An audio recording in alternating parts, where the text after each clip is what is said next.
हामी त अपराधी भए जस्तो।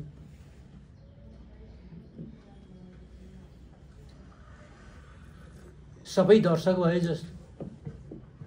गल्ती भयो होलान् भन्छु, भयो होलान्। कतिपय सोच र दृष्टिकोणहरू मिलेन होलान्, तर कर्णालीलाई, सुर्खेतलाई, यो ठाउँलाई यो तहसम्म पुर्याउनका निम्ति सबैको कन्ट्रिब्युसन छ। त्यसमा हाम्रो पनि केही न केही कन्ट्रिब्युसन त सबैले स्वीकार गरेकै विषय हो नि त। त्यस कारणले अब कहाँ खोज्दै जाँदा भेटिहाल्छ। आज CCTV छ त, उता भाटबाटै निकाल्छ, भटाभट पैसा के सामान फिर्ता गरिरहेछ नि त। त्यस कारणले म के देख्छु त भन्दाखेरि हाम्रो समाज के देखियो त भन्दा प्रतिशोधवाला समाज। यो स्थितिबाट चाहिँ के हो त भन्दाखेरि चाहिँ हामीले विकास र निर्माणलाई अगाडि बढाउन सकिने स्थिति रहँदैन।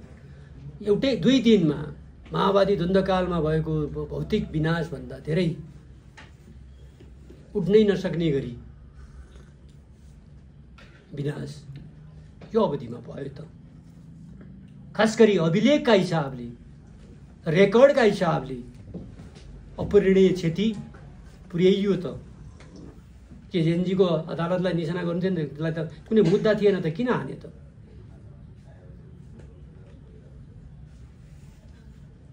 किन हाने? उद्देश्य अरूको थियो, उद्देश्य अरूको थियो।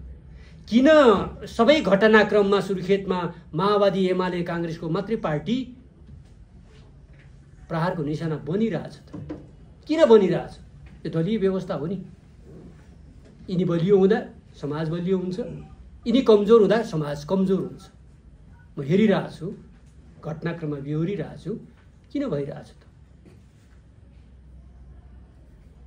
अहिले मैले फलानाले हाने म भन्दिनँ, समयक्रममा आए त्यो आफै पुष्टि हुन्छ। किन भइरहेछ त भन्दा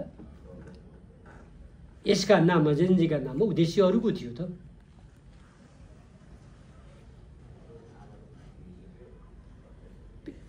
बिचरा त्यसमा हाम्रो ढङ्ग पुगेन, सरकारका तर्फबाट सावधानी पुगेन, पूर्व अनुमान भएन, यो तहको गर्ने कुराको पूर्व अनुमान भएन, सामान्य ठानियो।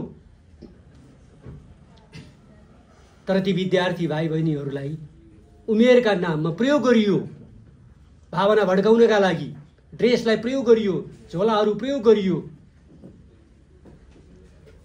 उद्देश्य तिनीहरूको अन्तै थियो र अन्तै छ। समयक्रममा त्यो प्रष्ट हुन्छ।